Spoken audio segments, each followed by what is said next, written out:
Hello everybody and welcome to another list video. Today we're going to be complaining for probably like 20 minutes, which is like always a little bit fun. You know, you got to air your grievances. It's like Festivus, you know, it just makes everyone happier and healthier and, you know, more alive. Yeah.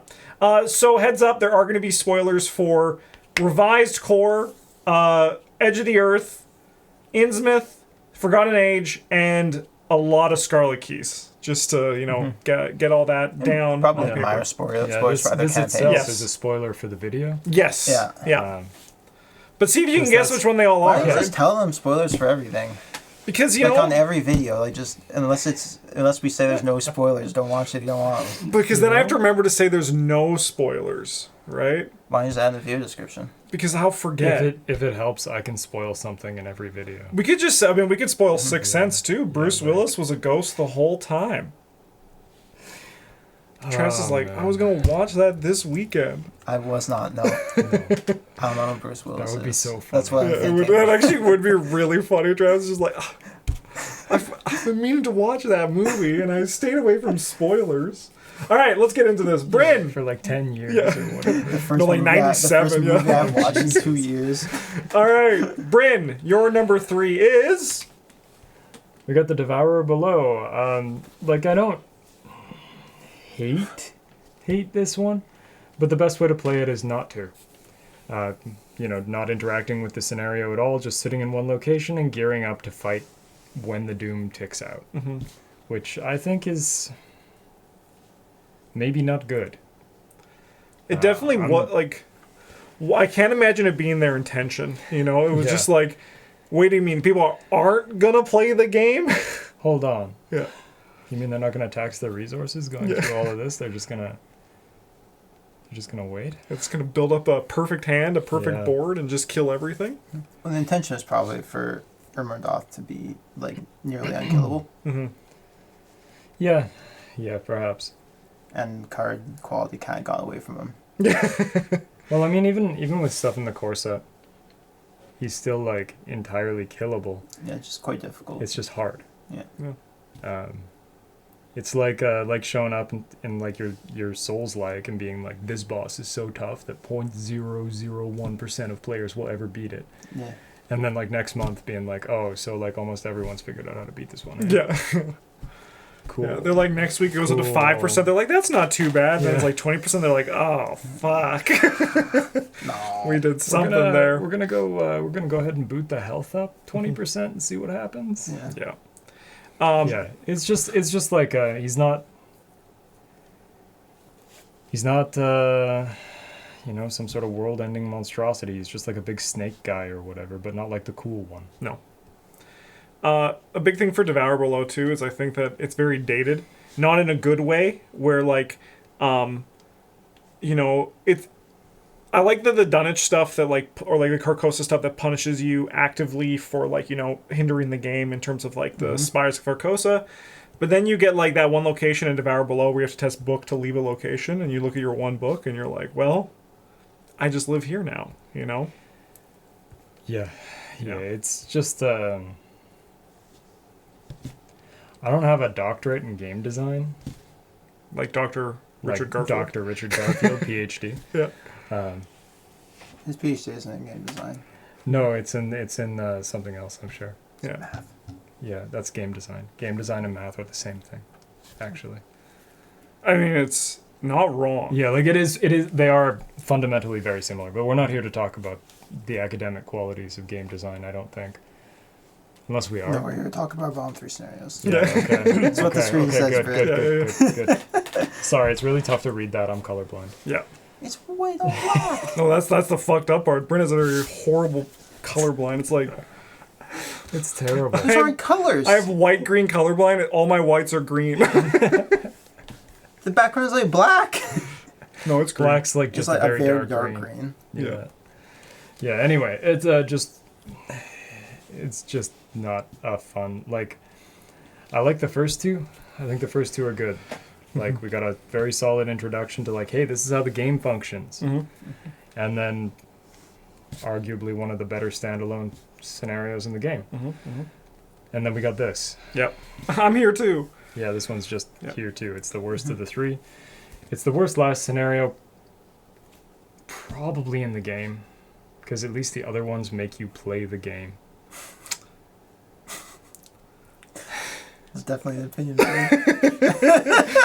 that, with that in mind, let's keep move going. on. All right. My number 3 is Dogs of War. This was initially put on this list for a petty reason. Yeah. And the reason is I made the biggest mistake of my life making a lore video about all the Coterie members with all of the Arkham Files stuff that we had on them. And then I played Scarlet Keys, and unfortunately, a lot of the expectations that I built up for myself in terms of these characters were left in the dust, apart from Amaranth and the Red Spectacle guys. I think those two were actually like good, threatening representations of their backstory.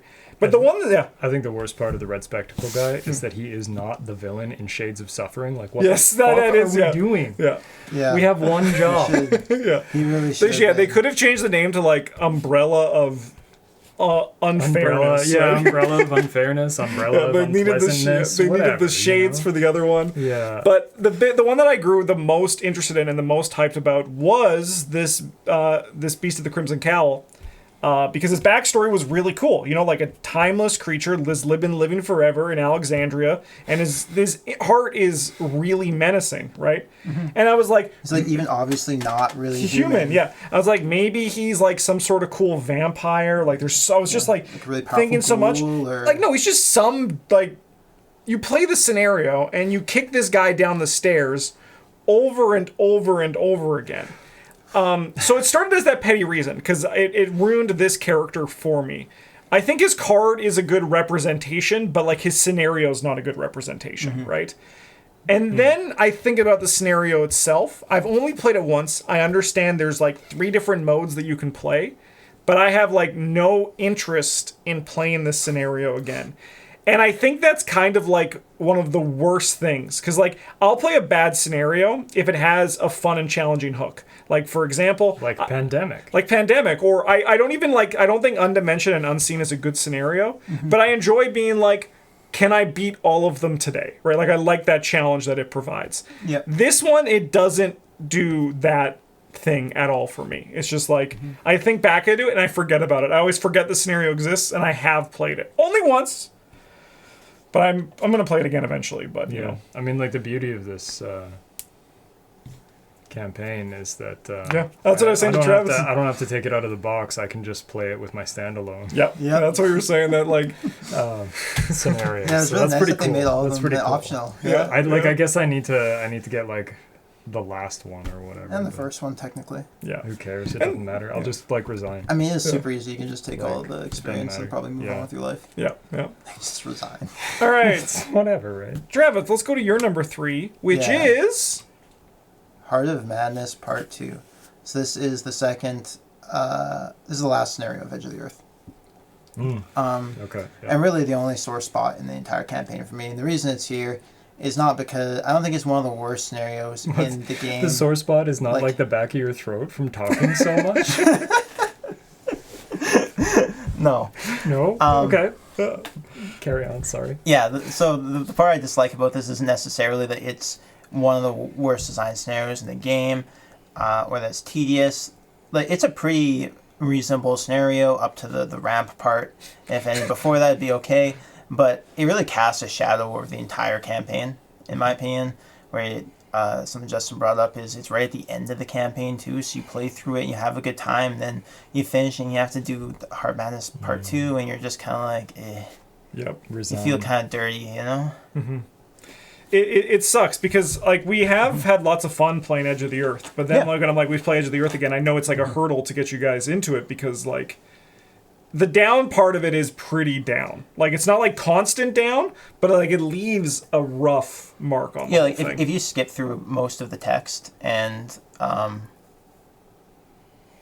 also don't really do like the Resolute thing, the dream thing is okay. Yeah. But if I do that once, maybe twice a campaign, probably never 3 times. No. But the rest of the scenarios are just good. Yeah. Yeah. And then you got this. Yeah. It's like, it's actually kind of funny what you were saying to expand on earlier how like the theory of the scenario is actually really sound, right? Because we haven't had like a boss enemy that's like a growing, spreading mass. Yeah, it's neat and unique for the most part. But unfortunately, it's like an exercise in tedium, right? Because like it's the only way that mechanic like in this design can be, right? Do you wanna just get like a reskinned blob? Yeah. Play that as the last scenario. Let's instead. go. Yeah, I mean, even if they had made it so at the end, you just add on 2 locations to end one of the spires, and you have to like beat back the ooze to escape through the tunnel. Yeah, That'd be well, so much better than the ramp. Everyone on my Twitch, they love when I talk about the ramp. I hate that fucking ramp so much. It's also, I think, a huge design mistake where if you actually destroy all the pylons, you still have to do the ramp. Yeah. Because, like, I remember when I beat it and we destroyed them all, and I was like, all right, we're done. And then someone I was playing with was like, no, we still have to do the ramp. And I'm like, sorry, we have to do the ramp? The only thing is there's like there's 3 less dudes I need to evade to climb up the ramp. It's not a good choice. And you're like, what have I spent the last hour doing? Yeah. So while there's a lot of math in game design, there's also a lot of feels in game design, and that is a feel negative, which you want to avoid if you can, because it's bad. Yeah, if StarCraft taught me anything, instead if you kill all your opponent's pylons, they'll probably just give up. It's true, exactly. Yeah. But not here. They're like, no, I can still play. I have a guy that I Sit can on my move death around ball. the map or Yeah. whatever. Yeah. It's not even like a bunch of guys. It's like a zealot, and they're just like, they're gonna run away from you. And you're like, can't frack, kill it." frack. He just had this one void ray in the core of the map, and you're like, Yeah. yeah, no, it just makes the entire campaign kind of feel bad to play and unsatisfying to finish. And it's a shame because the rest of the campaign is, the rest of the scenarios are good. Yes, yeah. Yeah. Yeah. The campaign has a couple other problems with it, but the scenarios, Scenarios, are yeah. all If you can quite ignore good. the text, yeah. Yep. Sweet. All right, Brinn, your number 2 is... Those- Oh yeah, it's Pluto. That's what Pluto's called. That's what Pluto's called. I know that. We're just What the hell is this? What the fuck? The Vanishing of Alina Harper? Which the fuck one is this? Just put Pluto. Yeah. Anyway, so like this one, you're not playing a game of Arkham. Really, you're playing Clue, or as the British call it, Cluedo. Why I'm not really sure. Yeah, I don't know. Anyway, Clue is like not a great game. It's like great compared to its contemporaries, but like 1920, not exactly like a great decade for board games. So, you know. Actually, I think a lot of the board games that came out in the 20s are still being produced today, so you can make an argument that They're actually the Yeah, best. but like, they're some of the best. how many of them do you Like actively Monopoly. want? Yeah, so like if somebody says like, oh man, like come over to my place, we're playing Monopoly. I'm like, Well, actually, no. like actually, like just like, are you gonna Yeah. nail me to a To- chair? to expand or, to this, like, if someone was like, hey, do you wanna I'm come not over and play going. I'm board not games? doing that. and I went over and they pulled out Monopoly, I'd be like, what the fuck is this? I'd be like, we're in St. Albert. Fuck it, I'm walking home. Yeah, and I'll be home Like, I don't- before the yeah, I game's don't over. care. Yeah, no, like it's there. It's just like I'm not as vehemently opposed to the idea of playing Clue as I am to that of playing Monopoly or Life, for that matter. But I don't like actively want to. It's like a thing that it's like, you know, your little cousin or like a niece or a nephew's like, let's play Clue. I got a Disney whatever Clue. Yeah. Yeah, Like, okay, okay. fine. Oh my god, Like, we'll Ariel sit down killed the and do guy that. with a Yeah, lead like- pipe under the sea. Holy shit. Another Dinglehopper. Yeah, right. Like, I mean, it's like Monopoly. I'm like, just kill me now. Yeah. No, it's me. Like- Teach your younger cousin the perils of capitalism. Yeah. They don't need to know yet. They got like another 6 to Make them deals. They land 10 on your, years before they land on your- they need to be aware of like the issues of capitalism. They land on your property with like a hotel on or whatever, and you're like, I can't pay. And you're like, oh, that's okay. You can pay me in installments with like an extra $1 over the next 3 months. Yeah.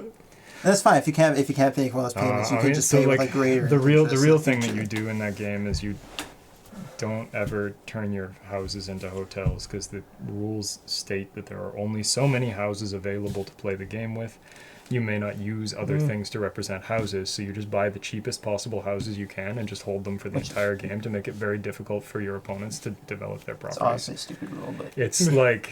it's kind of like counterintuitive to That's the a point. 1920s But rule, baby. Yeah, it's 1920s. You can, So- you can just build more houses, though. Like, No, you can't. you can. You actually cannot. You can. What, you think the HOA that rules this monopoly board that rules Baltic Avenue is going to allow that? They'll allow you That's to have. insane. They're like, yeah, it's fine for you to have all 24 houses along one strip, but we can't build more anywhere else. Yeah, We no, get nowhere else. Yeah. We've got all the affordable housing over on the purple and light blue side of the board. That's Yeah. where the poors live. Yeah. We build houses over here, they're going to come live over here. We can't have that. Yeah. Yes, We build leave these hotels lots or of nothing. vacant. Yeah. Yeah, anyway, it's like just, yeah. I played this scenario once incorrectly by not shuffling the encounter cards into the clue deck, Yeah. and it actually made the scenario much better. I think like adding a hurdle onto it was unfortunately a design that made it less about exploring the city of Innsmouth, and it makes it actually feel more clue based and luck based. Where if that deck wasn't manipulated at all by encounter cards, but rather it was just like you searching through the city, I think a lot of these kind of feelings would drop from it for sure. Yeah, or even like if, like I go to make my accusation because I've run out of time or whatever, and I'm wrong. I get to play the last half of the scenario, but like behind the 8 ball. Yes, Right, yeah. like- Like, because like they have it so if you're half right, you get like the mob Yeah, shows up, but yeah, it should be right. like super bad if you Just like real bad, and there's not a lot of time, but you Yeah. get it. You can still play it. Yes, Yeah. I agree. Right? I think that would feel a lot better than just like, now you're done, go home. This one, like, they have only the people have victory on them, right? Not Only the locations. Also, if the locations? people had victory, it would also Yeah, if improve they it like, as well. or they split it up somehow, like, Yeah. because they're kind of paired up. If one of each pair had them Yes, yeah. or something, if they didn't want to increase the victory too much, that's No, it's also just- a bit of a sore spot. Just let it fly. Just let them, Yeah. because you're only really gonna get like 4 or 5 cards out of there, no matter what. So Yeah, like you don't have time to go kill everybody or get all I'll the kill Will clues. Burnham every time I see him. Not Joyce though. No, she's too No, strong. Joyce Little has a, she has a the gun. Yeah, she has the She gun. has a gun. So good. All right, on to my number 2, which is actually also Travis's number 2, Wow. which is the Congress of Keys, otherwise known as the last scenario in the Scarlet Keys. Yeah. This one sucks. Yeah, so I also am not a big fan of Heart of Madness Part 2. But, like, Specifically the ramp. specifically the ramp and the tedious, but it's not, like, awful. It's, like, still just, like, I think it's paced pretty okay up until the ramp. This scenario, I think, is just, like, actually a bad final scenario, and the only final scenario that I think I'd call outright, like, I don't like playing it. This one's like RNG oriented and not in a fun way, Yeah. like before the Black Throne, which is Yeah. a weird thing to say. Yes, yeah. A big thing is that it also, I think, perfectly encapsulates what Scarlet Keys is. It's 2 rushed stories crammed together. Because you get your weird starting part when you're actually in, like, the coteries base, and then suddenly you are in Static Land. And if this was actually 2 different scenarios, because I also have a huge sticking point when you have to do a board switch in between a scenario, I'm okay with board resets, like before the Black Throne. Yeah. But like a full, like, actual, like, new act everything deck, away. new Mythos cards, like all that kind of stuff should not be happening. Like, that should be like a just new scenario and make it paced better on both halves, because it kind of just feels like a mess. I like aspects of this with, like, the code cracking. I think was a really clever idea of using the concealed cards. That part wasn't too bad. Yeah, and like Travis nailing it on that Yeah. first time, the one time That was felt good. really cool. But then the final boss with Static Man That freaking one's like sucks. not fun. No, 'Cause, it's like the first part, you can actually, with the code, you can like narrow it down. yeah. But for the final boss, you're just kind of spinning the wheel. And it also actively ruins the key mechanic, because you never want to use your keys for anything no matter what, because you're punished for if they're already flipped over. Yeah. And that further does it by making it so that these keys, I'm not actually using the cool effects on them. They could just be like a double-sided card that say nothing on it, just because I want to use it to get rid of those mini cards, right? It's just like it's no good. I mean, this scenario is actually a very fitting into the campaign where you show up and you have like cool story with all the people Yep. they've won, whether they're going to kill you or not. And there's these neat coterie members that you interacted with. Some of them don't have an opinion because you didn't interact with them, or they're just generally hostile people. And the game's like, fuck all that. Yeah. We're doing this stupid ghost stuff. Yeah. And you're like... And I think okay. that's also kind of the issue with Scarlet Keys, is that so much of the campaign that is flavorfully kind of cool lives in the campaign guide, right? The council, where they're all voting for you, is like really cool, right? It like, is. It's a really cool part. And then you get like 4 rounds where you're fighting them, and then you go into the hell place. Yeah, you're like, none of that matters. Yeah. And I've been told that if you find the secret scenario, it gets better. I still have not found the secret scenario, and I'm never going to find it with these two because they're a good ending. It shouldn't be the secret scenario. Yeah. It's one of those things that, like, it's rough that is the case if that is true. And honestly, I think this just comes down to, I wish this was just 2 different scenarios, and I think I would be a lot more forgiving because I feel like they'd each have room to breathe. I just hate it takes so long. Travis is like, all right, here's our new Mythos deck. And I hate the frickin' exploring the static world with like the locations. Yeah. I feel like I have not gotten it right, even though no one's corrected us. Honestly, it would be so much, like, they just don't have static land at all, and you like have to go around and interact with the coterie members. Maybe if the ones you've helped, you have to like go save from other coterie members or something like that.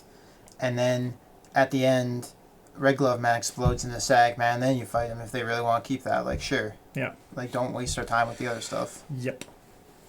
No like. Yeah, the campaign really feels like it doesn't respect your time. No. Not just in the reading, but like in the story itself. Mm-hmm.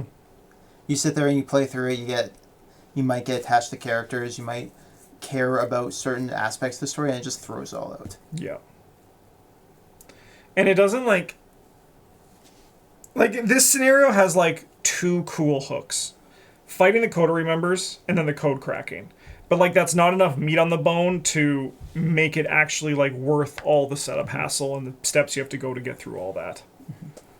And code cracking isn't even a really prominent part of the scenario. It's just kind of there. It takes like two or 3 rounds at the most. Like 3 rounds you probably lost. You gotta, 2 rounds. We came up with another mechanic thing with the concealed cards for you to do before you fight the guy. Yeah.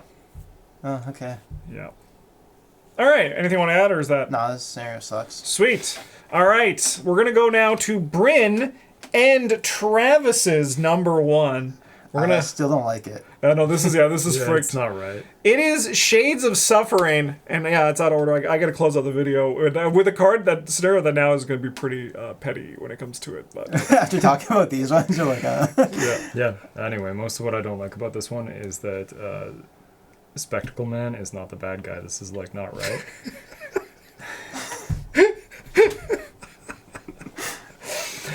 I'll let you finish. It's also like not a lot of fun to play. Like you kind of just show up and the game's like, you probably die, and you're like, that's actually just how this goes because I didn't get the right things to do the right shit in the right order.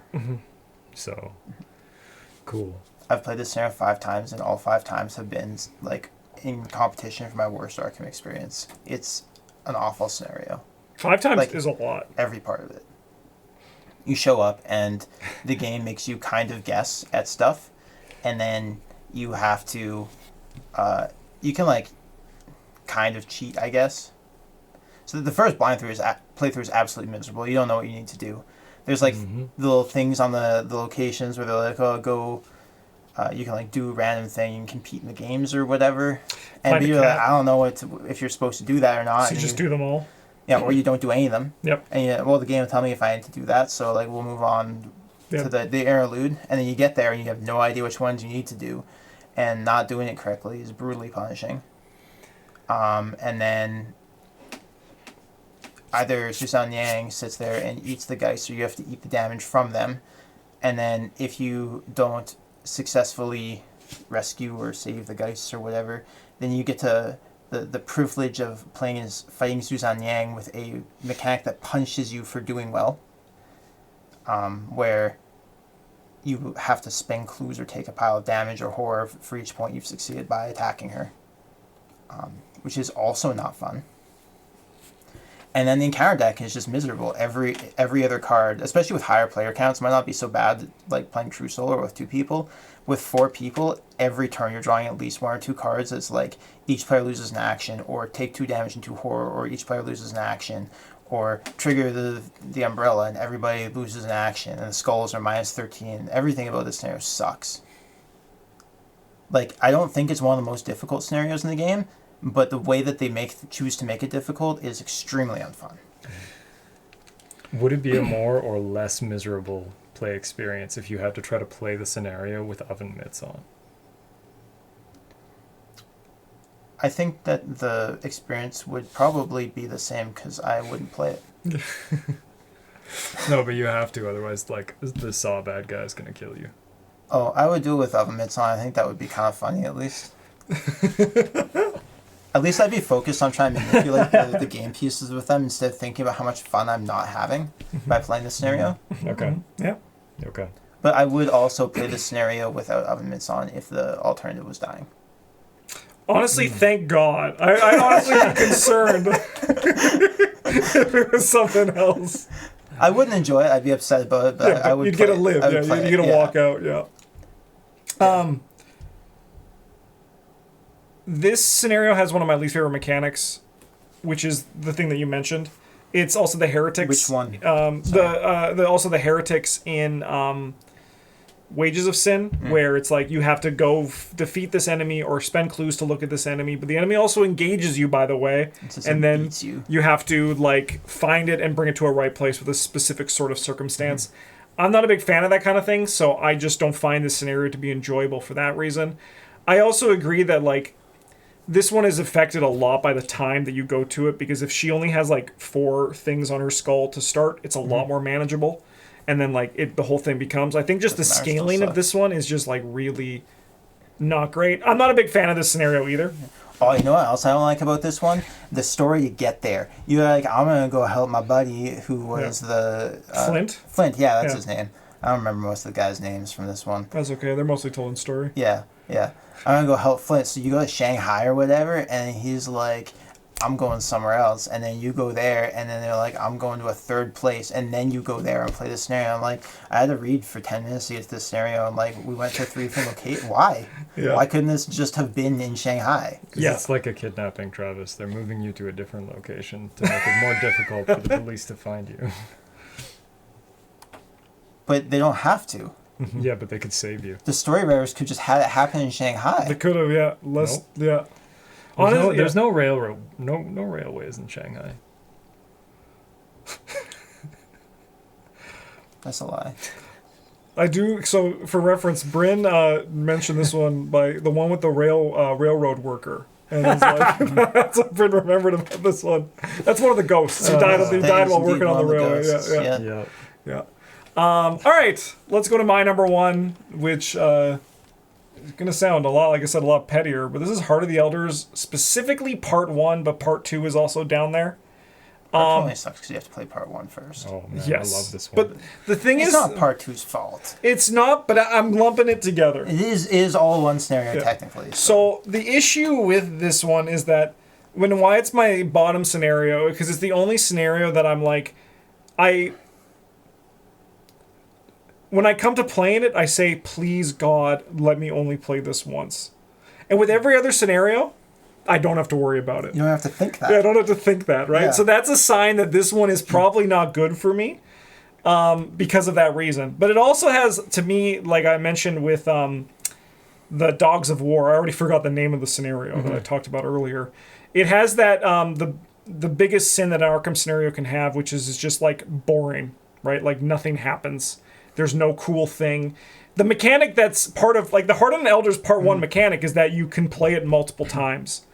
And, like, that's not great for a mechanic. Yeah, it has, like, exploring the jungle, but that would be cool if you hadn't already done it in 2 scenarios prior. Yeah, exactly.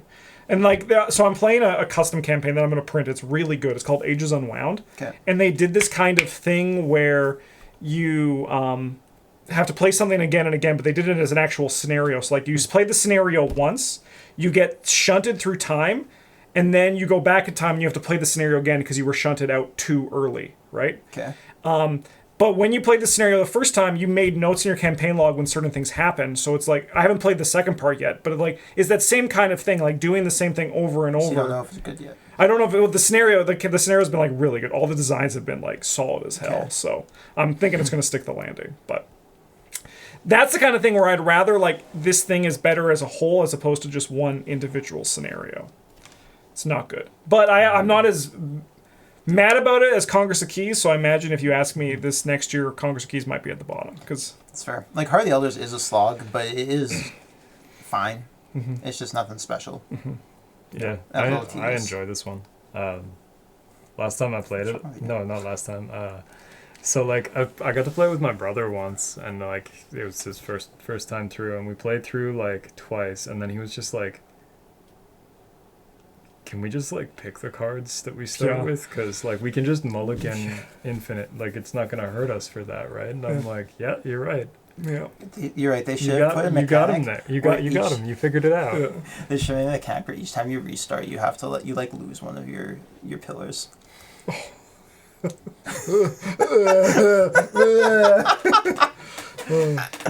One thing I do appreciate for Heart of the Elders is it makes me care about Boundary Beyond a lot more. Where now I actually like enjoy Boundary Beyond. Like if I get 3, I'm like, baby, we're doing a Heart of the Elders in 1. We got this. Yeah. Yeah, I mean, like that is one, that is maybe kind of two if like we got lucky. Yeah. I think the part of Boundary Beyond that I disliked was the lack of understanding of what success looked like. Yes. Yeah, Because that's like fair. winning the scenario is not getting all the shit and No. doing all the things and killing the boss. No, it's It's like get enough that Get you some. can get there in 1, maybe 2. or it's like to me now when I change perspective to get 6 to get 3 because that's when Ishtaka's impressed with you. The scenario is like just completely changed its pace Yeah. for me. Yeah. It's it feels a whole lot better. Yeah. Hell yeah. Yep. Yeah. That's fair. Because I think the last time you and I played it in skills only, we got 3 and then killed the boss. It was great, and we're like, Did we kill the boss? we did. No, you died. I killed the boss. Yeah, as yeah. Silas Like I'm said. pretty sure The I boss died. died. I'm Yeah, pretty the sure boss. I died. Yeah. Min did might as have gone well, with but- her. Yeah. Yeah, like that skills only run was like. If you haven't watched it, you probably should. Yeah, it's really good. It's I wasn't It's a here for wild it, but it ride. was good. Yeah. but there's a lot of like racing the clock Yes. Yeah. because there's no Just like soak. on a razor wire. Yeah. Yeah. Like cool. Can we survive one more of this treachery card? No, We can't. but we got to play 3 more turns to win the game. Huge thank you to everyone who watched this episode. There's also an events only 2 coming out soon. That one was also really good. I did some funky things, and Brinn was Nat Cho, so it's a great combination. right? Nacho. Yeah. Thanks for watching, everybody. I hope you enjoyed this video. We'll be back in a few weeks to talk about our top 3 scenarios. Wow, which probably won't be as long of a video because, I got lots of good things to say about my favorites, I'm so excited to see what they and are. probably your favorites too. Yeah. As I just put Shades of Suffering. Yeah, just like Yeah, I will have lots of things to say. What the fuck are you talking about?